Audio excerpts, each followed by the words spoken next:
ਸਤਿਗੁਰੂ ਜੀ ਤਾਂ ਸਾਨੂੰ ਵਾਹਿਗੁਰੂ ਜੀ ਨਾਲ ਅਭੇਦ ਹੋਣ ਵਾਸਤੇ, ਵਾਹਿਗੁਰੂ ਜੀ ਦੇ ਨਾਲ ਸਦਾ ਲਈ ਜੁੜ ਜਾਣ ਵਾਸਤੇ, ਉਹਨਾਂ ਨੂੰ ਮਿਲ ਲੈਣ ਵਾਸਤੇ ਸਾਨੂੰ ਬਾਰ-ਬਾਰ ਮੱਤ ਬਖਸ਼ਦੇ ਹਨ। ਸਤਿਗੁਰੂ ਜੀ ਸੁਮੱਤ ਦਿੰਦੇ ਹਨ, ਸੱਚੀ ਮੱਤ ਦਿੰਦੇ ਹਨ।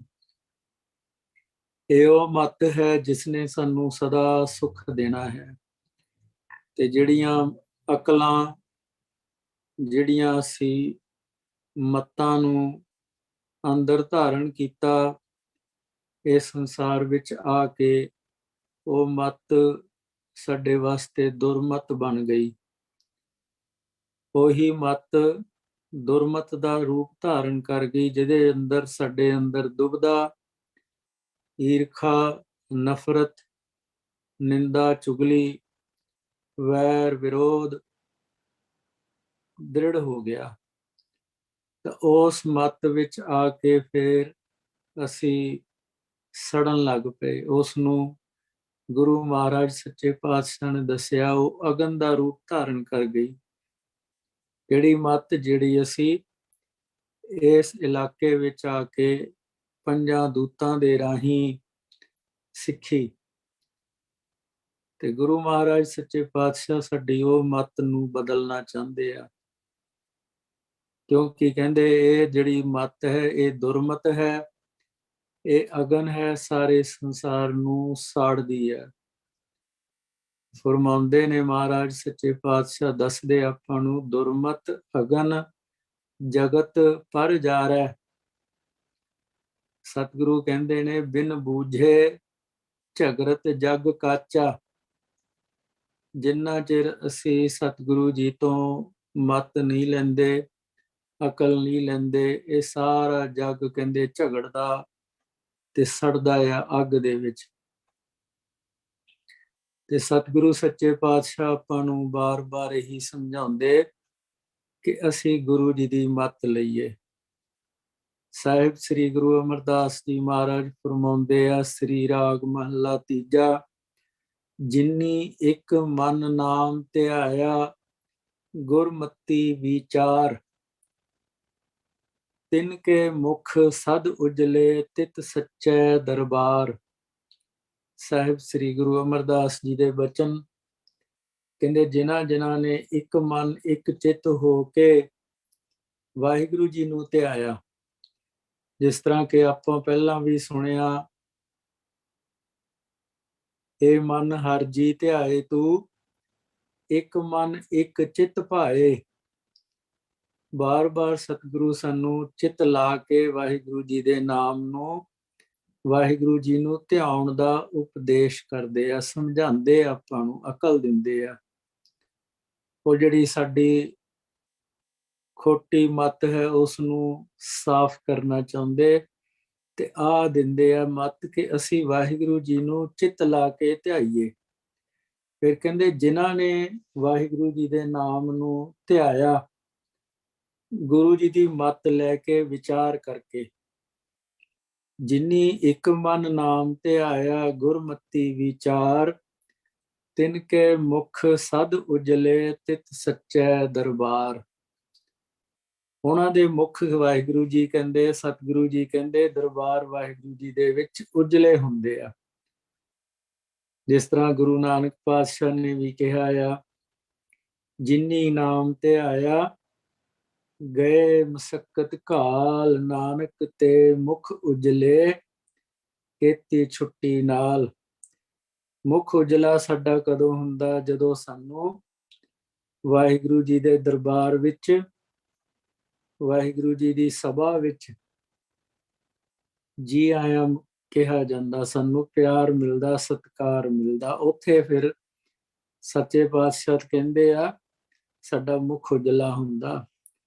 ਤੇ ਕਹਿੰਦੇ ਕੀ ਹੁੰਦਾ? ਓਏ ਅੰਮ੍ਰਿਤ ਪੀਵੇਂ ਸਦਾ ਸਦਾ, ਸੱਚੇ ਨਾਮ ਪਿਆਰ।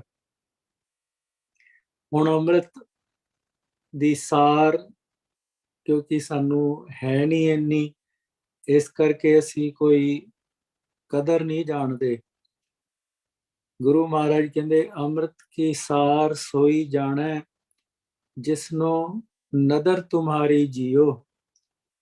ਜਿਨ੍ਹਾਂ ਨੂੰ ਵਾਹਿਗੁਰੂ ਜੀ ਦੀ ਮਿਹਰ ਹੁੰਦੀ, ਜਿਨ੍ਹਾਂ ਦੀ ਉਹਨਾਂ ਤੇ ਵਾਹਿਗੁਰੂ ਜੀ ਦੀ ਦ੍ਰਿਸ਼ਟੀ ਹੁੰਦੀ, ਉਹਨਾਂ ਨੂੰ ਅੰਮ੍ਰਿਤ ਦੀ ਸਾਰ, ਅੰਮ੍ਰਿਤ ਦੀ ਵੈਲਿਊ, ਅੰਮ੍ਰਿਤ ਦੀ ਮਹਿਮਾ ਪਤਾ ਲੱਗਦੀ ਆ।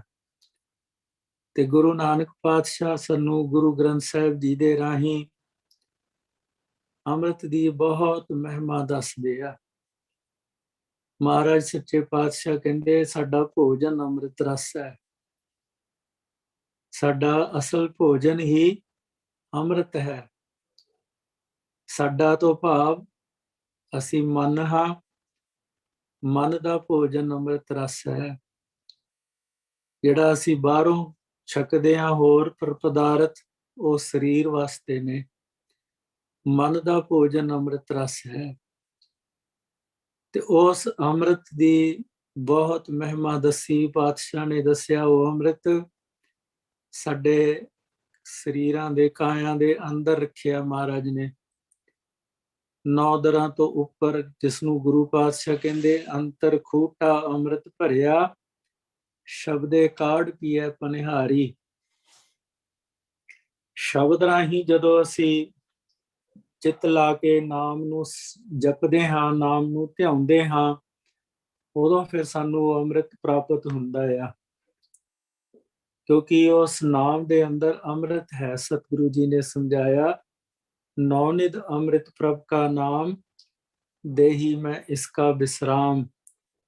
ਤੇ ਗੁਰੂ ਮਹਾਰਾਜ ਕਹਿੰਦੇ ਉਹ ਅੰਮ੍ਰਿਤ ਸਾਡਾ ਭੋਜਨ ਹੈ, ਸਾਡਾ ਉਹਦੇ ਤੇ ਅਧਿਕਾਰ ਹੈ।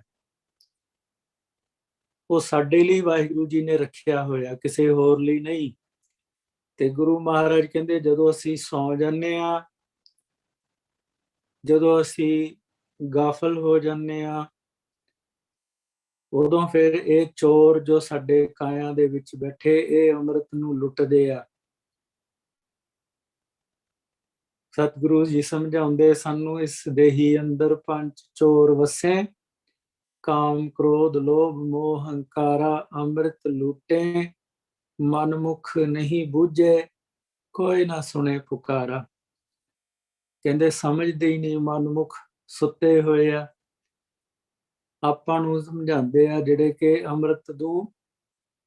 ਅੰਮ੍ਰਿਤ ਦੀ ਸਾਰ ਨਹੀਂ ਜਾਣਦੇ। ਅਸੀਂ ਬਾਹਰੀ ਪਦਾਰਥਾਂ ਨੂੰ ਦਿਨ ਰਾਤ ਚਿਤਵਦੇ ਰਹਿੰਦੇ ਆ, ਖਾਣ ਪੀਣ ਦੀਆਂ ਚੀਜ਼ਾਂ ਨੂੰ, ਪਰ ਇਹ ਅੰਮ੍ਰਿਤ ਦੀ ਗੱਲ ਸਾਡੇ ਕਦੇ ਨਾ ਹੁੰਦੀ ਹੈ ਮੁੱਖ ਤੇ, ਨਾ ਅਸੀਂ ਸੁਣਦੇ ਆ ਕਿਸੇ ਕੋਲੋਂ। ਕੇਵਲ ਤੇ ਕੇਵਲ ਸਤਿਗੁਰੂ, ਜਦੋਂ ਅਸੀਂ ਉਹਨਾਂ ਦੇ ਬਚਨਾਂ ਨੂੰ ਸੁਣਦੇ ਹਾਂ, ਸਮਝਦੇ ਹਾਂ, ਫਿਰ ਅੰਮ੍ਰਿਤ ਦੀ ਗੱਲ ਹੁੰਦੀ ਆ। ਸੋ ਸਤਿਗੁਰੂ ਕੀ ਕਹਿ ਰਿਹਾ, ਕਹਿੰਦੇ ਓਏ ਅੰਮ੍ਰਿਤ ਪੀਵੇਂ ਸਦਾ ਸਦਾ, ਸੱਚਾ ਨਾਮ ਪਿਆਰ। ਜਦੋਂ ਸੱਚੇ ਨਾਮ ਨਾਲ ਪਿਆਰ ਪਾਉਂਦੇ ਨੇ ਗੁਰਮੁਖ ਜਨ, ਉਹਨਾਂ ਨੂੰ ਫਿਰ ਅੰਮ੍ਰਿਤ ਵੀ ਪ੍ਰਾਪਤ ਹੁੰਦਾ ਆ। ਤੇ ਉਹ ਅੰਮ੍ਰਿਤ ਕਿੱਥੇ ਰੱਖਿਆ, ਮਹਾਰਾਜ ਸੱਚੇ ਪਾਤਸ਼ਾਹ ਦੱਸਦੇ 10ਵੇਂ ਦੁਆਰ 'ਚ ਸਮਝਾਇਆ। ਮਹਾਰਾਜ ਸੱਚੇ ਪਾਤਸ਼ਾਹ ਨੇ ਸਤਿਗੁਰ ਮਿਲਿਆ, 10ਵਾਂ ਦੁਆਰ ਪਾਇਆ, ਤਿੱਥੇ ਅੰਮ੍ਰਿਤ ਭੋਜਨ ਸਹਿਜ ਧੁਨ ਉਪਜੈ, ਜਿਤ ਸ਼ਬਦ ਜਗਤ ਥੰਮ ਰਹਾਇਆ। ਉਹ ਸਹਿਜ ਧੁਨ ਦੇ ਨਾਲ ਨਾਲ ਜਦੋਂ ਅਸੀਂ ਉੱਪਰ ਬੈਠ ਕੇ ਸਹਿਜ ਧੁਨ ਨੂੰ ਸੁਣਦੇ ਹਾਂ, ਆਪਣੇ ਘਰ ਵਿੱਚ ਆਸਣ ਲਾਉਂਦੇ ਹਾਂ, ਨਾਲ ਫਿਰ ਸਾਨੂੰ ਉੱਥੇ ਅੰਮ੍ਰਿਤ ਰਸ ਵੀ ਪ੍ਰਾਪਤ ਹੁੰਦਾ ਹੈ। ਉਹ ਸਾਡਾ ਭੋਜਨ ਹੈ। ਤੇ ਜਿਹੜੇ ਗੁਰਮੁਖ ਜਨ ਨਾਮ ਨੂੰ ਧਿਆਉਂਦੇ ਨੇ, ਤੇ ਨਾਮ ਕਿੱਥੇ ਰੱਖਿਆ ਮਹਾਰਾਜ ਨੇ ਦੱਸਤਾ, ਉਹ ਵੀ ਨਿਜ ਘਰ ਦੇ ਵਿੱਚ ਹੈ। ਗੁਰੂ ਮਹਾਰਾਜ ਨੇ ਦੱਸਿਆ ਆਪਾਂ ਨੂੰ, ਬਾਣੀ ਆਨੰਦ ਸਾਹਿਬ ਜੀ ਦੀ ਬਾਣੀ ਦੇ ਵਿੱਚ ਸੱਚੇ ਪਾਤਸ਼ਾਹ ਨੇ ਦੱਸਿਆ, 9 ਦੁਆਰੇ ਪ੍ਰਗਟ ਕੀਏ 10ਵਾਂ ਗੁਪਤ ਰਖਾਇਆ, ਗੁਰਦੁਆਰੇ ਲਾਏ ਭਾਵਨੀ ਇੱਕ ਨਾ 10ਵਾਂ ਦੁਆਰ ਦਿਖਾਇਆ, ਤਹ ਅਨੇਕ ਰੂਪ 9 ਨਵਨਿਧ, ਤਿਸ ਦਾ ਅੰਤ ਨਾ ਜਾਈ ਪਾਇਆ। 9 ਨਵਨਿਧ ਕਿੱਥੇ ਹੈ, ਉਹ 10ਵੇਂ ਦੁਆਰ ਵਿੱਚ ਹੈ। ਨੌਨਿਧ ਅੰਮ੍ਰਿਤ ਪ੍ਰਭ ਕਾ ਨਾਮ, ਦੇਹੀ ਮੈਂ ਇਸਕਾ ਵਿਸਰਾਮ। ਉਹ ਕਿੱਥੇ, 9 ਦਰਾਂ ਤੋਂ ਉੱਪਰ ਨਿਜ ਘਰ ਦੇ ਵਿੱਚ। ਉਹ ਜਦੋਂ ਅਸੀਂ ਨਾਮ ਨੂੰ ਧਿਆਉਂਦੇ ਆ, ਉਹਦੇ ਵਿੱਚ ਅੰਮ੍ਰਿਤ ਵੀ ਹੈ। ਤੇ ਉਹਦੇ ਨਾਲ ਹੁੰਦਾ ਕੀ ਆ, ਸਾਡਾ ਇੱਕ ਤਾਂ ਮਹਾਰਾਜ ਦੱਸਦੇ ਮੁਖ ਉਜਲਾ ਹੋਣਾ ਵਾਹਿਗੁਰੂ ਜੀ ਦੇ ਦਰ 'ਚ, ਦਰਬਾਰ 'ਚ। ਦੂਸਰਾ ਸੱਚੇ ਪਾਤਸ਼ਾਹ ਕਹਿੰਦੇ ਸਾਨੂੰ ਅੰਮ੍ਰਿਤ ਪ੍ਰਾਪਤ ਹੋਣਾ, ਸਦਾ ਅੰਮ੍ਰਿਤ ਪੀਂਦੇ ਰਹਾਂਗੇ ਜਦੋਂ ਅਸੀਂ ਸੱਚੇ ਨਾਮ ਨਾਲ ਪਿਆਰ ਪਾਵਾਂਗੇ। ਸੋ ਇੱਕ ਗੱਲ ਸੱਚੇ ਪਾਤਸ਼ਾਹ ਨੇ ਹੋਰ ਸਮਝਾਈ ਆ ਆਪਾਂ ਨੂੰ, ਜੇ ਅਸੀਂ ਸੱਚੇ ਨਾਮ ਨੂੰ ਪਛਾਣ ਲਿਆ, ਬੁੱਝ ਲਿਆ, ਕਿਉਂਕਿ ਉਹ ਬੁੱਝਣ ਵਾਲੀ ਵਸਤੂ ਹੈ, ਪਛਾਣਨ ਵਾਲੀ ਵਸਤੂ ਹੈ, ਜਿਹਦੇ ਬਾਰੇ ਸਤਿਗੁਰੂ ਕਹਿੰਦੇ, ਜਿਨੀ ਗੁਰਮੁਖ ਨਾਮ ਨਾ ਬੁੱਝਿਆ, ਮਰ ਜਨਮੈ ਆਵੇ ਜਾਏ। ਜਿਹੜੇ ਗੁਰਮੁਖਾਂ ਨੇ ਨਾਮ ਨੂੰ ਹਲੇ ਤੱਕ ਨਹੀਂ ਬੁੱਝਿਆ, ਜੇ ਉਹਨਾਂ ਦੇ ਸਵਾਸ ਛੁੱਟ ਗਏ, ਉਹਨਾਂ ਦਾ ਜਨਮ ਮਰਨ ਖੜਾ ਆ। ਭਾਵੇਂ ਗੁਰਮੁਖ ਨੇ, ਜੇ ਨਾਮ ਨੂੰ ਹਲੇ ਨਹੀਂ ਬੁੱਝਿਆ, ਉਹ ਬੁੱਝਣ ਦੀ ਵਸਤੂ ਹੈ, ਬੁੱਝਣ ਦਾ ਵਿਸ਼ਾ ਆ, ਪਛਾਣਨ ਦਾ ਵਿਸ਼ਾ ਆ। ਬਹੁਤ ਜਗ੍ਹਾ ਸੱਚੇ ਪਾਤਸ਼ਾਹ ਨੇ ਇਸ ਦੀ ਗੱਲ ਕੀਤੀ, ਸਾਨੂੰ ਸਮਝਾਇਆ ਆਪਣੇ ਬਚਨਾਂ ਰਾਹੀਂ, ਸ਼ਬਦਾਂ ਰਾਹੀਂ। ਤੇ ਗੁਰੂ ਮਹਾਰਾਜ ਕਹਿੰਦੇ ਆ, ਜਦੋਂ ਅਸੀਂ ਉਸ ਨਾਮ ਨੂੰ ਬੁੱਝ ਲੈਂਦੇ ਆ, ਉਸ ਨਾਮ ਨਾਲ ਪਿਆਰ ਪਾਵਾਂਗੇ, ਤਾਂ ਫਿਰ ਸਦਾ ਅਸੀਂ ਅੰਮ੍ਰਿਤ ਪੀਵਾਂਗੇ। ਤੇ ਉਸ ਨਾਮ ਨੂੰ ਕਿਵੇਂ, ਉਸ ਨਾਲ ਕਿਵੇਂ ਪਿਆਰ ਪਾਉਣਾ? ਸੱਚੇ ਪਾਤਸ਼ਾਹ ਕਹਿੰਦੇ ਉਸ ਨੂੰ ਜਦੋਂ ਚਿੱਤ ਲਾ ਕੇ ਅਸੀਂ ਸੁਣਨਾ, ਜਦੋਂ ਅਸੀਂ ਚਿੱਤ ਲਾ ਕੇ ਸੁਣਾਂਗੇ, ਫਿਰ ਵਾਹਿਗੁਰੂ ਜੀ ਕਹਿੰਦੇ ਸਾਡਾ ਉਸ ਨਾਮ ਨਾਲ ਪਿਆਰ ਪਏਗਾ, ਫਿਰ ਅੰਮ੍ਰਿਤ ਵੀ ਪੀਣ ਨੂੰ ਮਿਲੇਗਾ। ਗੁਰੂ ਮਹਾਰਾਜ ਸੱਚੇ ਪਾਤਸ਼ਾਹ ਸਾਹਿਬ ਸ੍ਰੀ ਗੁਰੂ ਅਮਰਦਾਸ ਜੀ ਕਿਰਪਾ ਕਰਦੇ, ਕਹਿੰਦੇ ਭਾਈ ਰੇ ਗੁਰਮੁਖ ਸਦਾ ਪਤ ਹੋਏ। ਗੁਰਮੁਖਾਂ ਦੀ ਸਦਾ ਪਤ ਰਹਿੰਦੀ ਹੈ, ਉਹ ਬੇਪਤੀ ਨਹੀਂ ਹੁੰਦੀ। ਤੇ ਜਿਹੜੇ ਮਨਮੁਖ ਹੁੰਦੇ ਨੇ ਉਹ ਬੇਪਤ ਹੋ ਕੇ ਜਾਂਦੇ ਆ। ਮਨਮੁਖ ਕੀ ਕਰਦੇ ਆ? ਆਪਣੀ ਮੱਤ ਨਹੀਂ ਛੱਡਦੇ। ਜਿਹੜੀ ਮੱਤ ਪੰਜਾਂ ਤੋਂ ਲੈ ਲਈ ਉਸ ਨੂੰ ਪੱਕਾ ਕਰਕੇ ਰੱਖਦੇ ਆ, ਛੱਡਦੇ ਨਹੀਂ ਉਸ ਨੂੰ। ਪੰਜ ਕਿੱਥੋਂ ਦਿੰਦੇ ਮੱਤ? ਸਾਨੂੰ ਸਮਝ ਲਈਏ, ਜਦੋਂ ਮਨ ਸੁੱਤਾ ਹੁੰਦਾ ਤਾਂ ਇਹ ਸਰੀਰ ਨੂੰ ਚਲਾਉਣ ਵਾਲੇ ਪੰਜ ਦੂਤ ਹੁੰਦੇ ਆ। ਜਦੋਂ ਮਨ ਇਹ 9 ਦਰਾਂ ਵਿੱਚ ਆ ਜਾਂਦਾ, ਇੱਥੇ ਇਸ ਨੂੰ 5 ਜਣੇ ਸੁਆ ਦਿੰਦੇ ਨੇ ਭਰਮ ਵਿੱਚ ਪਾ ਕੇ, ਜਿਸ ਬਾਰੇ ਦੱਸਦੇ ਤੀਹ ਗੁਣੀ ਸੰਸਾਰ ਭਰਮ ਸੁੱਤਾ। ਜਦੋਂ ਮਨ ਸੁੱਤਾ ਹੁੰਦਾ, ਫਿਰ ਇਹ ਸਰੀਰ ਨੂੰ ਕੌਣ ਚਲਾਉਂਦਾ ਆ? ਉਹ ਫਿਰ 5 ਚੌਧਰੀ ਕੰਮ ਕਰਦੇ ਆ, ਜਿਸ ਬਾਰੇ ਸਤਿਗੁਰੂ ਸਮਝਾਉਂਦੇ ਸਗਲ ਸ੍ਰਿਸ਼ਟ ਕੇ ਪੰਜ ਸਿਕਦਾਰ, ਰਾਮ ਭਗਤ ਕੇ ਪਾਣੀ ਹਾਰ। ਜਿਹੜੇ ਮਨਮੁਖ ਨੇ ਉਹ ਪੰਜਾਂ ਦੇ ਅਧੀਨ ਹੋਣ ਕਰਕੇ ਪੰਜਾਂ ਤੋਂ ਹੀ ਸਾਰੀ ਸਿੱਖ ਮੱਤ ਲੈਂਦੇ ਆ, ਉਹਨਾਂ ਦੇ ਕਹੇ ਮੁਤਾਬਕ ਆਪਣੇ ਜੀਵਨ ਨੂੰ ਚਲਾਉਂਦੇ ਨੇ। ਤੇ ਉਹ ਪੰਜ ਫਿਰ ਸਾਰਾ ਦਾ ਸਾਰਾ ਕੰਮ ਆਪਣੇ ਲਈ ਕਰਾਉਂਦੇ ਆ, ਮਨ ਨੂੰ ਗੁਲਾਮ ਬਣਾ ਕੇ। ਇਸ ਕਰਕੇ ਉਹ ਸਾਰੀ ਵਿਦਿਆ ਪੜ੍ਹਾਈ ਵੀ ਪੰਜ ਇਸ ਤਰ੍ਹਾਂ ਦੀ ਮਨ ਨੂੰ ਦੇ ਦਿੰਦੇ ਆ, ਇਸ ਤਰ੍ਹਾਂ ਦੀ ਮੱਤ ਦੇ ਦਿੰਦੇ ਆ ਕਿ ਉਹਦੇ ਅੰਦਰ ਕੀ ਚੱਲਦਾ? ਦੁਬਦਾ, ਈਰਖਾ, ਨਫ਼ਰਤ, ਬੈਰ, ਵਿਰੋਧ। ਕੀ ਕਹਿੰਦੇ ਮਹਾਰਾਜ ਸਤਿਗੁਰੂ ਸਾਹਿਬ ਸ੍ਰੀ ਗੁਰੂ ਅਰਜਨ ਦੇਵ ਜੀ ਦੱਸਦੇ, ਕਹਿੰਦੇ ਬੈਰ, ਵਿਰੋਧ, ਕਾਮ, ਕ੍ਰੋਧ, ਝੂਠ, ਮਹਾ ਲੋਭ, ਧਰੋਹ, ਇਹ ਚੀਜ਼ਾਂ ਸਾਡੇ ਅੰਦਰ ਚਲਦੀਆਂ ਨੇ। ਕਹਿੰਦੇ ਇਹ ਆਹੂ ਜੁਗਤ ਬਿਹਾਨੇ ਕਈ ਜਨਮ। ਜਿਹੜੇ ਜਦੋਂ ਸਾਡੇ ਅੰਦਰ ਵੈਰ ਵਿਰੋਧ ਚੱਲਦਾ, ਨਫ਼ਰਤ ਚਲਦੀ, ਈਰਖਾ ਚਲਦੀ, ਤੇ ਇਹਨਾਂ ਦੇ ਵਿਕਾਰ ਕਾਮ, ਕ੍ਰੋਧ, ਲੋਭ, ਮੋਹ, ਹੰਕਾਰ, ਇਹ ਆਪਣੇ ਆਰਡਰ ਕਰਦੇ ਆ, ਆਪਣੇ ਹੁਕਮ ਕਰਦੇ, ਅਸੀਂ ਉਹਨਾਂ ਨੂੰ ਚਲਾਈ ਜਾਂਦੇ ਆ। ਉਹਨਾਂ ਨੂੰ ਮੰਨ ਕੇ ਉਹਨਾਂ ਦੇ ਹੁਕਮਾਂ ਦੇ ਵਿੱਚ ਚੱਲਦੇ ਹੋਏ ਆਪਣੇ ਜੀਵਨ ਨੂੰ ਚਲਾਈ ਜਾਂਦੇ ਆ। ਤਾਂ ਕਹਿੰਦੇ ਇਹ ਸਾਰੀ ਦੁਰਮਤ ਹੈ, ਇਹ ਪੰਜਾਂ ਦੀ ਟ੍ਰੇਨਿੰਗ ਹੈ। ਇਹਦੇ ਵਿੱਚ ਆ ਕੇ ਸਾਡਾ ਜਨਮ ਖਰਾਬ ਹੋ ਜਾਂਦਾ, ਬਰਬਾਦ ਹੋ ਜਾਂਦਾ। ਤੇ ਗੁਰੂ ਮਹਾਰਾਜ ਸੱਚੇ ਪਾਤਸ਼ਾਹ ਸਾਨੂੰ ਗੁਰਮੁਖ ਬਣਾਉਂਦੇ ਨੇ। ਇਹ ਮਨਮੁਖ ਦਾ ਹਾਲ ਹੁੰਦਾ ਤੇ ਗੁਰੂ ਪਾਤਸ਼ਾਹ ਕਹਿੰਦੇ ਨਹੀਂ, ਤੁਸੀਂ ਗੁਰਮੁਖ ਬਣਨਾ ਆ। ਤੇ ਕਹਿੰਦੇ ਫਿਰ ਤੁਹਾਡੀ ਸਦਾ ਇੱਜ਼ਤ ਹੋਊਗੀ। ਕਿਵੇਂ ਬਣਨਾ? ਕਹਿੰਦੇ ਹਰ ਹਰ ਸਦਾ ਧਿਆਈਐ, ਮਲ ਹਉਮੈ ਕੱਢੈ ਧੋਏ। ਸਦਾ ਕਹਿੰਦੇ ਗੁਰੂ ਪਾਤਸ਼ਾਹ ਕਹਿੰਦੇ ਅਸੀਂ ਵਾਹਿਗੁਰੂ ਜੀ ਨੂੰ ਧਿਆਉਂਦੇ ਰਹਿਣਾ। ਹਰ ਹਰ ਸਦਾ ਧਿਆਈਐ, ਮਲ ਹਉਮੈ ਕੱਢੈ ਧੋਏ। ਸਾਡੇ ਅੰਦਰੋਂ ਹਉਮੈ ਦੀ ਮੈਲ ਕੱਢ ਦਿੱਤੀ ਜਾਊਗੀ, ਧੋਤੀ ਜਾਊਗੀ, ਨਿਕਲ ਜਾਊਗੀ।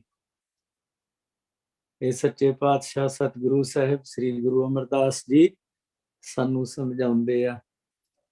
ਕਿਉਂਕਿ ਹਉਮੈ ਦੀ ਜਿਹੜੀ ਮੈਲ ਹੈ ਬਹੁਤ ਬਹੁਤ ਬੁਰੀ ਤਰ੍ਹਾਂ ਸਾਡੇ ਉੱਤੇ ਚੜ ਚੁੱਕੀ ਆ।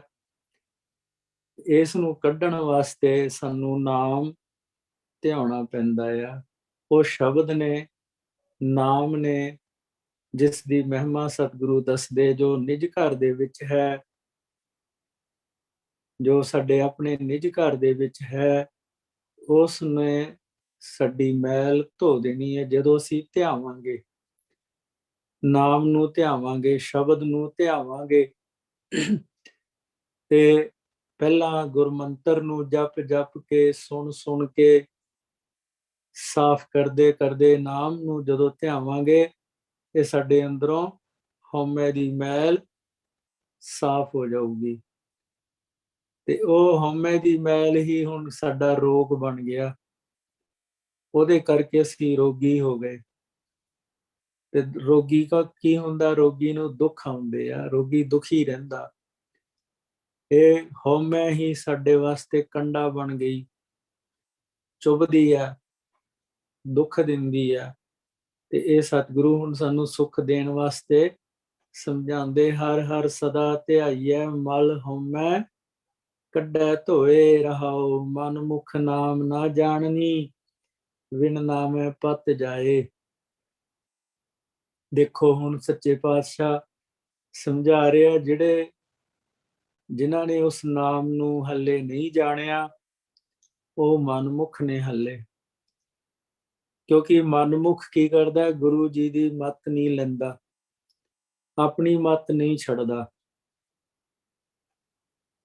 ਭਾਵੇਂ ਕਰਮ ਧਰਮ ਵੀ ਕਰਦਾ ਆ, ਪਰ ਗੁਰੂ ਜੀ ਦੀ ਮੱਤ ਨਹੀਂ ਲੈਂਦਾ, ਗੁਰੂ ਜੀ ਦੇ ਆਖੇ ਨਹੀਂ ਲੱਗਦਾ। ਗੁਰੂ ਜੀ ਬਾਰ-ਬਾਰ ਸਾਨੂੰ ਸਮਝਾਉਂਦੇ ਆ ਵੀ ਆਪਣੇ ਘਰ ਜਾਓ, ਨਿਜ ਘਰ ਵਿੱਚ ਜਾਓ, ਉੱਥੇ ਤੁਹਾਡੇ ਵਾਸਤੇ ਨਾਮ ਰੱਖਿਆ ਹੋਇਆ, ਉਸ ਦੀ ਪਛਾਣ ਕਰੋ, ਉਸ ਨਾਲ ਪਿਆਰ ਪਾਓ, ਤੇ ਧਿਆਉਂਦੇ ਧਿਆਉਂਦੇ ਆਪਣੀ ਮੈਲ ਹਉਮੈ ਦੀ ਵੀ ਸਾਫ਼ ਕਰ ਲਓ। ਤੁਹਾਡੀ ਪੱਤ ਵੀ ਰਹਿ ਜਾਊਗੀ, ਤੁਹਾਨੂੰ ਅੰਮ੍ਰਿਤ ਰਸ ਵੀ ਪੀਣ ਨੂੰ ਮਿਲਦਾ ਰਹੇਗਾ।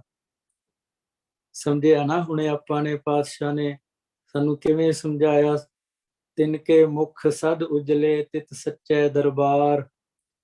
ਕਿਹਨਾਂ ਦੀ ਗੱਲ ਕਰਦੇ? ਜਿਨੀ ਇੱਕ ਮਨ ਨਾਮ ਧਿਆਇਆ ਗੁਰਮਤੀ ਵਿਚਾਰ। ਜਿਨ੍ਹਾਂ ਨੇ ਇੱਕ ਮਨ ਨਾਮ ਧਿਆਇਆ, ਗੁਰੂ ਜੀ ਦੀ ਮੱਤ ਲੈ ਕੇ ਵਿਚਾਰ ਵਿਚਾਰ ਕੇ, ਤਾਂ ਫਿਰ ਕਿੰਨਾ ਜ਼ਰੂਰੀ ਹੈ ਗੁਰੂ ਜੀ ਦੀ ਮੱਤ ਨੂੰ ਵਿਚਾਰਨਾ। ਆ ਜੋ ਆਪਾਂ ਸੁਣਿਆ, ਵਿਚਾਰਦੇ ਪੜ੍ਹਦੇ ਹਾਂ, ਇਹ ਗੁਰੂ ਜੀ ਦੀ ਮੱਤ ਹੈ। ਤੇ ਜੇ ਅਸੀਂ ਸਿਰਫ ਪੜ੍ਹਨ ਤੱਕ ਰਹਿ ਗਏ, ਪਾਠ ਕਰਨ ਤੱਕ ਰਹਿ ਗਏ, ਵਿਚਾਰ ਨਾ ਕੀਤੀ, ਤਾਂ ਸਾਰਾ ਜੀਵਨ ਅਸੀਂ ਮਨਮੁਖ ਹੀ ਰਹਿ ਜਾਵਾਂਗੇ। ਜਦੋਂ ਵਿਚਾਰ ਕੀਤੀ, ਪਤਾ ਲੱਗਿਆ, ਗੁਰਮੁਖਾਂ ਦਾ ਮੇਲ ਹੋਇਆ, ਸਤਸੰਗ ਪ੍ਰਾਪਤ ਹੋਇਆ, ਤਾਂ ਉਹਨਾਂ ਨੇ ਸਮਝਾਇਆ, ਵਿਚਾਰ ਕਰ ਕਰਕੇ ਦੱਸਿਆ, ਖੋਜ ਖੋਜ ਕੇ ਸ਼ਬਦਾਂ ਨੂੰ, ਫਿਰ ਪਤਾ ਲੱਗਿਆ ਵੀ ਗੁਰੂ ਪਾਤਸ਼ਾਹ ਨਾਮ ਕਿਸ ਨੂੰ ਆਖਦੇ ਨੇ। ਜਿਹੜਾ ਨਾਮ ਗੁਪਤ ਹੋ ਗਿਆ, ਉਹ ਕਿਹੜਾ ਨਾਮ ਹੈ? ਜਿਹੜਾ ਨਾਮ ਸਾਡੀ ਦੇਹੀ ਵਿੱਚ ਆ, ਉਹ ਕਿਹੜਾ ਨਾਮ ਹੈ? ਜਿਹੜਾ ਨਾਮ ਸਾਡੇ ਨਿੱਜ ਘਰ ਵਿੱਚ ਹੈ, ਉਹ ਕਿਹੜਾ ਨਾਮ ਹੈ? ਜਿਹੜਾ ਨਾਮ 10ਵੇਂ ਦਵਾਰ ਵਿੱਚ ਹੈ, ਉਹ ਕਿਹੜਾ ਨਾਮ ਹੈ? ਤੇ ਜਦੋਂ ਉਸ ਦੀ ਸਮਝ ਆਈ, ਸਮਝ ਵੀ ਉਦੋਂ ਆਉਂਦੀ ਜਦੋਂ ਅਸੀਂ ਗੁਰੂ ਜੀ ਦੇ ਮੱਤ ਲੈ ਕੇ ਕਮਾਉਂਦੇ ਆ। ਸੋ ਗੁਰੂ ਪਾਤਸ਼ਾਹ ਪਹਿਲਾਂ ਸਾਨੂੰ ਗੁਰਮੰਤਰ ਬਖਸ਼ਦੇ ਆ, ਭਈ ਇਸ ਨੂੰ ਜਪੋ। ਉਹ ਵੀ ਤਰੀਕਾ ਵੀ ਦੱਸਦੇ ਵੀ ਚਿੱਤ ਲਾ ਕੇ, ਵਿਚਾਰਾਂ ਤੋਂ ਰਹਿਤ ਹੋ ਕੇ ਜਪੋ ਤੇ ਸੁਣੋ। ਜਦੋਂ ਅਸੀਂ ਜਪਦੇ ਸੁਣਦੇ ਆ, ਫਿਰ ਸਾਨੂੰ ਉਹ ਨਾਮ, ਜਿਸ ਦਾ ਕੋਈ ਰੂਪ ਰੇਖ ਰੰਗ ਨਹੀਂ ਹੈ, ਤਿਸ ਰੂਪ ਨਰੇਖ ਅਨਾਹਦ ਵਾਜੈ ਸ਼ਬਦ ਨਿਰੰਜਨ ਕੀਆ, ਉਸ ਨੂੰ ਮਹਾਰਾਜ ਨੇ ਨਾਮ ਕਿਹਾ ਆ। ਤਿਸ ਰੂਪ ਨਰੇਖ ਅਨਾਹਦ ਵਾਜੈ, ਉਹ ਸ਼ਬਦ ਦੀ ਗੱਲ ਕਰਦੇ ਆ, ਉਹਦਾ ਕੋਈ ਰੂਪ ਰੇਖਾ ਨਹੀਂ ਹੈ। ਜਿਸ ਤਰ੍ਹਾਂ ਵਾਹਿਗੁਰੂ ਜੀ ਦਾ ਕੋਈ ਰੂਪ ਰੇਖ ਨਹੀਂ, ਇਸ ਤਰ੍ਹਾਂ ਸ਼ਬਦ ਦਾ ਵੀ ਕੋਈ ਰੂਪ ਰੇਖ ਨਹੀਂ ਹੈ। ਤੇ ਉਹ ਅਨਾਹਦ ਵੱਜ ਰਿਹਾ ਆ, ਜਿਸ ਦੀ ਹੱਦਬੰਦੀ ਨਹੀਂ, ਲਗਾਤਾਰ 24 ਘੰਟੇ ਆ। ਉਸ ਨੂੰ ਜਦੋਂ ਅਸੀਂ ਫਿਰ ਸੁਣਦੇ ਹਾਂ ਸਤਿਗੁਰੂ ਜੀ ਤੋਂ ਸਮਝ ਸਮਝ ਕੇ, ਤਾਂ ਫਿਰ ਕਹਿੰਦੇ ਉਹਦਾ ਜਦੋਂ ਫਿਰ ਉਹਦੇ ਰਾਹੀਂ ਅੰਮ੍ਰਿਤ ਰਸ ਪੀਣ ਨੂੰ ਮਿਲਦਾ, ਫਿਰ ਹੋਰ ਮਨ ਨੂੰ ਯਕੀਨ ਹੋ ਜਾਂਦਾ ਕਿ ਇਹੀ ਨਾਮ ਹੈ, ਜਿਸ ਨੂੰ ਨੌ-ਨਿਧ ਅੰਮ੍ਰਿਤ ਪ੍ਰਭ ਕਾ ਨਾਮ ਕਹਿੰਦੇ ਮਹਾਰਾਜ। ਤੇ ਫਿਰ ਕਹਿੰਦੇ ਮੁਖ ਉਜਲਾ ਹੋਊਗਾ, ਅੰਮ੍ਰਿਤ ਪੀਣ ਨੂੰ ਮਿਲੇਗਾ ਜੇ ਉਹਦੇ ਨਾਲ ਪਿਆਰ ਪਾਵਾਂਗੇ, ਸਦਾ ਸਾਡੀ ਪੱਤ ਰਹੇਗੀ। ਤੇ ਕਹਿੰਦੇ ਹਉਮੈ ਮਲ ਮੈਲ ਵੀ ਸਾਡੀ ਧੋਤੀ ਜਾਊਗੀ। ਹੁਣ ਦੂਸਰੇ ਪਾਸੇ ਮਨਮੁਖ ਦੀ ਗੱਲ ਕਰਦੇ, ਮਨਮੁਖ ਨਾਮ ਨਾ ਜਾਣਨੀ ਵਿਣ ਨਾਮੈ ਪਤ ਜਾਏ। ਜੇ ਮਨਮੁਖ ਬਣੇ ਰਹੇ, ਨਾਮ ਦੀ ਸੋਝੀ ਨਾ ਲਈ, ਨਾਮ ਨੂੰ ਨਹੀਂ ਪਛਾਣਿਆ, ਨਾਮ ਨੂੰ ਨਹੀਂ ਬੁੱਝਿਆ, ਤੇ ਨਾਮ ਨਾਲ ਫਿਰ ਪਿਆਰ ਕਿੱਥੋਂ ਪਾਵਾਂਗੇ? ਤੇ ਫਿਰ ਸਾਡੀ ਬੇਪਤੀ ਹੋਊਗੀ। ਸ਼ਬਦ ਹੈ ਸਾਧਨਾ ਆਇਓ ਲਾਗੈ ਦੂਜੈ ਭਾਏ। ਉਸ ਹੁਣ ਦੇਖੋ ਉਸ ਨਾਮ ਨੂੰ ਸ਼ਬਦ ਵੀ ਕਹਿ ਰਹੇ ਆ। ਜਿਤ ਸ਼ਬਦ ਜਗਤ ਥੰਮ ਰਹਾਇਆ, ਤਿਸ ਰੂਪ ਨ ਰੇਖ ਅਨਾਹਦ ਵਾਜੈ। ਸ਼ਬਦ ਨਿਰੰਜਨ ਕੀਆ ਉਹੀ ਨਾਮ ਹੈ। ਹੁਣ ਉਸੇ ਨੂੰ ਮਹਾਰਾਜ ਕਹਿੰਦੇ ਉਹਦੇ ਵਿੱਚ ਅੰਮ੍ਰਿਤ ਹੈ, ਉਹਦਾ ਸਵਾਦ ਨਹੀਂ ਚੱਖਿਆ ਹੱਲੇ ਤੱਕ, ਤੇ ਦੂਜੇ ਨਾਲ ਪਿਆਰ ਪਿਆ ਹੋਇਆ। ਸ਼ਬਦ ਹੈ ਸਾਧ ਨਾ ਆਇਓ ਲਾਗੈ, ਲਾਗੇ ਦੂਜੈ ਭਾਏ। ਦੂਜਾ ਭਾ, ਦੂਜੇ ਦਾ ਪਿਆਰ। ਤੇ ਦੂਜਾ ਕੌਣ ਹੈ ਜੀ? ਸਤਿਗੁਰੂ ਨੇ ਦੱਸਿਆ, ਦੂਜੀ ਮਾਇਆ ਜਗਤ ਚਿਤਵਾਸ। ਇੱਕ ਕੌਣ ਹੈ? ਇੱਕ ਵਾਹਿਗੁਰੂ ਜੀ ਨੇ। ਇੱਕ ਵਾਹਿਗੁਰੂ ਜੀ ਨੇ, ਦੂਜੀ ਮਾਇਆ, ਤੀਜਾ ਕੁਝ ਹੈ ਹੀ ਨਹੀਂ। ਸੋ ਇੱਕ ਤੋਂ ਬਾਅਦ ਦੂਜੀ ਗਿਣਤੀ ਖਤਮ। ਸਤਿਗੁਰੂ ਜੀ ਦੀ ਸਾਡੇ ਵਾਸਤੇ ਸਮਝਾਉਣ ਖਾਤਰ ਵੀ ਦੂਜੇ ਤੋਂ ਚੱਲਾਂਗੇ ਤਾਂ ਫਿਰ ਉਹ ਮਾਇਆ ਹੀ ਹੈ। ਉਹ ਮਾਇਆ ਦਾ ਹੀ ਸਾਰਾ ਹਿਸਾਬ ਕਿਤਾਬ ਹੈ, ਮਾਇਆ ਦੀ ਹੀ ਪੜ੍ਹਾਈ ਹੈ। ਇੱਕ ਦੇ ਵਿੱਚ ਦੂਜਾ ਨਹੀਂ ਹੈ। ਇਸ ਕਰਕੇ ਗੁਰੂ ਮਹਾਰਾਜ ਸਾਨੂੰ ਇੱਕ ਨਾਲ ਪਿਆਰ ਪਾਉਣ ਲਈ ਕਹਿੰਦੇ ਆ। ਇੱਕ ਹੀ ਹੈ, ਇੱਕ ਹੀ ਹੈ। ਦੂਜਾ ਕੌਣ ਕਹਾ ਨਹੀਂ ਕੋਈ, ਸਭ ਮੈਂ ਏਕ ਨਿਰੰਜਨ ਸੋਈ। ਕਹਿੰਦੇ ਸਤਿਗੁਰੂ ਆਪਾਂ ਨੂੰ। ਫਿਰ ਜਦੋਂ ਅਸੀਂ ਮਨਮੁਖ ਰਹਿੰਦੇ ਆ, ਫਿਰ ਸਾਡਾ ਪਿਆਰ ਹੀ ਦੂਜੇ ਨਾਲ ਪੈਂਦਾ। ਸ਼ਬਦ ਹੈ ਸਾਧਨਾ ਆਇਓ ਲਾਗੈ ਦੂਜੈ ਭਾਏ। ਵਿਸ਼ਟਾ ਕੇ ਕੀੜੇ ਪਵੈ ਵਿੱਚ ਵਿਸ਼ਟਾ, ਸੇ ਵਿਸ਼ਟਾ ਮਾਹੇ ਸਮਾਏ। ਸਤਿਗੁਰੂ ਦੇਖੋ ਕਿੰਨਾ ਸਖਤ ਕਹਿ ਰਹੇ ਆ। ਵਿਸ਼ਟਾ ਗੰਦਗੀ ਦੇ ਕੀੜੇ ਕਹਿੰਦੇ ਬਣ ਜਾਵਾਂਗੇ ਜੇ ਅਸੀਂ ਮਨਮੁਖ ਬਣੇ ਰਹੇ। ਵਿਸ਼ਟਾ ਕੇ ਕੀੜੇ ਪਵੈ ਵਿੱਚ ਵਿਸ਼ਟਾ, ਗੰਦਗੀ ਚ ਪਏ ਰਹਾਂਗੇ ਤੇ ਵਿਸ਼ਟਾ ਚ ਹੀ ਸਮਾ ਜਾਵਾਂਗੇ। ਵਿਸ਼ਟਾ ਕਿੱਥੇ ਹੁੰਦਾ? ਜਿੱਥੇ ਕੂੜਾ ਹੁੰਦਾ, ਗੰਦਗੀ ਹੁੰਦੀ। ਤੇ ਇਸ ਲਈ ਮਹਾਰਾਜ ਕਹਿੰਦੇ ਆ, ਜੋ ਕੁਝ ਵੀ ਅਸੀਂ ਇੱਥੇ ਪਿਆਰ, ਜਿਹਦੇ ਨਾਲ ਵੀ ਪਿਆਰ ਪਾਉਂਦੇ ਆ, ਸਭ ਕੂੜਾ ਹੀ ਕੂੜਾ ਆ, ਉਹੀ ਗੰਦਗੀ ਆ। ਤੇ ਅਸੀਂ ਫਿਰ ਉਸ ਗੰਦਗੀ ਦੇ ਕੀੜੇ ਬਣ ਜਾਵਾਂਗੇ ਜੇ ਸਤਿਗੁਰੂ ਜੀ ਦੀ ਮੱਤ ਨਹੀਂ ਲਵਾਂਗੇ। ਤੇ ਬੇਨਤੀ ਕਰਦੇ ਹੋਏ ਗੁਰਮੁਖੋ, ਆਪਾਂ ਫਿਰ ਕੋਸ਼ਿਸ਼ ਕਰੀਏ ਜੀ ਸਾਰੇ ਕਿ ਨਾਮ ਨਾਲ ਸਾਡਾ ਚਿੱਤ ਲੱਗੇ। ਜਿੱਥੇ ਨਾਮ ਹੈ ਉੱਥੇ ਜਾ ਕੇ ਬੈਠਣ ਵਾਸਤੇ ਸਾਨੂੰ ਸਤਿਗੁਰੂ ਨੇ ਤਰਸ ਕਰਕੇ ਗੁਰਮੰਤਰ ਬਖਸ਼ਿਆ। ਉਹ ਗੁਰਮੰਤਰ ਨੂੰ ਇਸ ਤਰੀਕੇ ਨਾਲ ਜਪਣਾ, ਜਪਦੇ ਜਪਦੇ ਅਸੀਂ ਨਾਮ ਕੋਲ ਪਹੁੰਚ ਜਾਈਏ। ਜਦੋਂ ਚਿੱਤ ਲਾ ਕੇ ਬੋਲ ਕੇ ਸੁਣਾਂਗੇ, ਸਹਿਜੇ ਸਾਡਾ ਧਿਆਨ ਉੱਪਰ ਉਸ ਸ਼ਬਦਾਂ ਵੱਲ ਚਲਾ ਜਾਂਦਾ ਜਿੱਥੋਂ ਸਾਨੂੰ ਉਹ ਸੁਣਾਈ ਦੇ ਰਹੇ ਆ। ਜਦੋਂ ਅਸੀਂ ਉੱਪਰ ਉੱਠ ਜਾਂਦੇ ਆ 9 ਦਰਾਂ ਤੋਂ, ਉੱਥੇ ਸਾਨੂੰ ਫਿਰ ਵਾਹਿਗੁਰੂ ਜੀ ਦੇ ਸ਼ਬਦ, ਨਾਮ ਜਿਸ ਨੂੰ ਆਖਿਆ, ਉਹ ਸੁਣਨ ਲੱਗ ਜਾਂਦਾ। ਅਸੀਂ ਉੱਥੇ ਬਸ ਚਿੱਤ ਲਾ ਕੇ ਬਹਿਣਾ, ਸੁਣੀ ਜਾਣਾ ਤੇ ਸੁੱਖ ਲੈਣਾ। ਅਸੀਂ ਸਿਰਫ ਸੁੱਖ ਲੈਣਾ, ਸੁਣੀ ਜਾਣਾ। ਅਗਲਾ ਕੰਮ ਵਾਹਿਗੁਰੂ ਜੀ ਦਾ ਆਪ ਉਹਨਾਂ ਨੇ ਕਰਨਾ, ਉਹਨਾਂ ਨੇ ਆਪ ਹੀ ਮਨ ਵਿੱਚ ਵਸਾ ਦੇਣਾ। ਅਸੀਂ ਸੁਣਨਾ ਆ ਚਿੱਤ ਲਾ ਕੇ, ਹੋਰ ਕੋਈ ਵਿਚਾਰ ਨਹੀਂ ਬਣਾਉਣਾ। ਤੇ ਜੇ ਕੋਈ ਵਿਚਾਰ ਆਉਂਦਾ, ਗੁਰਮੰਤਰ ਦੇ ਰਾਹੀਂ ਅੰਤਰਗਤ ਪਾਸੇ ਕਰ ਦੇਣਾ। ਗੁਰਮੰਤਰ ਬੋਲ ਕੇ, ਵਾਹ ਬੋਲ ਕੇ, ਗੁਰੂ ਬੋਲ ਕੇ ਉਹ ਵਿਚਾਰ ਨੂੰ ਪਾਸੇ ਕਰ ਦੇਣਾ। ਫਿਰ ਆਪਣੇ ਚਿੱਤ ਨੂੰ ਨਾਮ ਨਾਲ ਜੋੜਨਾ। ਜਿਨ੍ਹਾਂ ਨੂੰ ਨਾਮ ਪ੍ਰਗਟ, ਸ਼ਬਦ ਪ੍ਰਗਟ ਹੈ, ਉਹਨਾਂ ਵਾਸਤੇ ਇਹ ਸਤਿਗੁਰੂ ਜੀ ਨੇ ਕਹਿਤਾ ਸੁਣਨਾ ਆ, ਚਿੱਤ ਲਾ ਕੇ ਧਿਆਉਣਾ ਆ। ਤੇ ਜਿਨ੍ਹਾਂ ਨੂੰ ਹਾਲੇ ਨਹੀਂ ਪ੍ਰਗਟ ਹੋਏ, ਉਹਨਾਂ ਨੇ ਬੋਲਣਾ ਤੇ ਸੁਣਨਾ ਆ, ਗੁਰਮੰਤਰ ਨੂੰ ਨਹੀਂ ਛੱਡਣਾ। ਜਦੋਂ ਅਸੀਂ ਚਿੱਤ ਲਾ ਕੇ ਗੁਰਮੰਤਰ ਨੂੰ ਬੋਲ ਕੇ ਸੁਣਦੇ ਆ, ਸਾਡੀ ਭਗਤੀ ਸ਼ੁਰੂ ਹੋ ਜਾਂਦੀ, ਉਦੋਂ ਹੀ ਹੋ ਜਾਂਦੀ ਆ। ਜਦੋਂ ਅਸੀਂ ਪਿਆਰ ਨਾਲ ਵਾਹ ਬੋਲਦੇ ਆ, ਅੰਦਰੋਂ ਬੋਲਦੇ ਆ, ਸਾਡੀ ਭਗਤੀ ਉਸੇ ਪਲ ਸ਼ੁਰੂ ਹੋ ਜਾਂਦੀ ਆ, ਕਿਉਂਕਿ ਫੁਰਨਾ ਨਹੀਂ ਹੈ। ਜਦੋਂ ਅਸੀਂ ਫੁਰਨਾ ਲੈਂਦੇ ਆ, ਉਹ ਫਿਰ ਸਾਡਾ ਸਵਾਸ ਖਰਾਬ ਹੋ ਜਾਂਦਾ। ਆਓ ਗੁਰਮੁਖ ਪਿਆਰਿਓ, ਕਰੀਏ ਅਭਿਆਸ।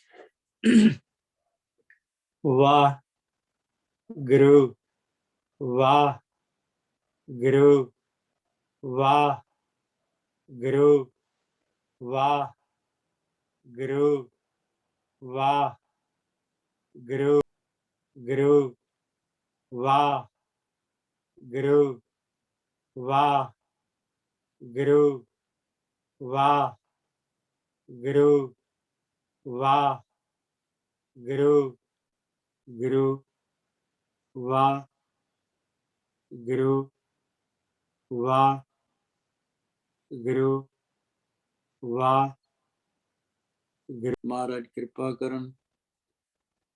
ਸਮਰੱਥ ਨੇ, ਕਰਤਾ ਪੁਰਖ ਨੇ, ਆਪ ਹੀ ਸਾਡੇ ਤੇ ਰਹਿਮ ਕਰਦੇ ਨੇ, ਤੇ ਉਹਨਾਂ ਨੇ ਹੀ ਅੱਗੋਂ ਵੀ ਮਿਹਰ ਕਰਨੀ ਆ।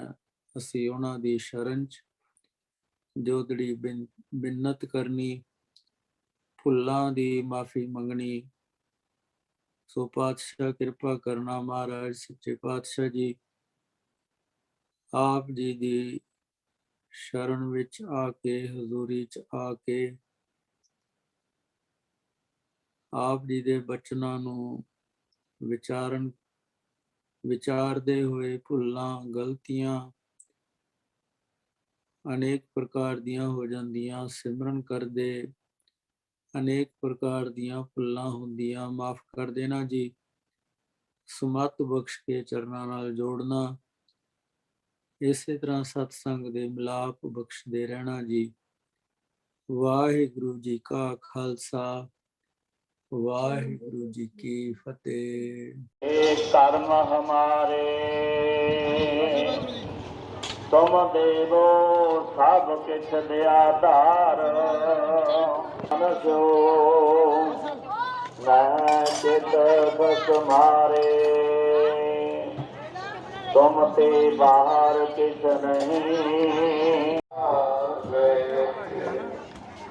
ਤੇਰੀ ਉਪਮਾ ਤੋਰੇ ਮਨ ਆਵੇ, ਦਾਸ ਤੇਰੇ ਤੋਰੇ ਮਨ ਆਵੇ।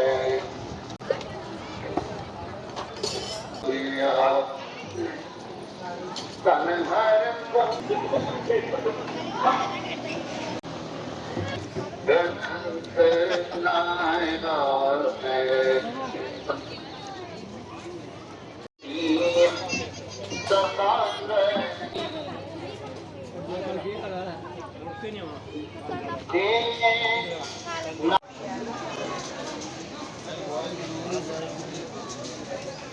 ਉਹ ਜਿਆਦਾ ਪਰੇਸ਼ਾਨ ਹੋ ਵਾਹਿਗੁਰੂ ਜੀ, ਵਾਹਿਗੁਰੂ ਵਾਹਿਗੁਰੂ।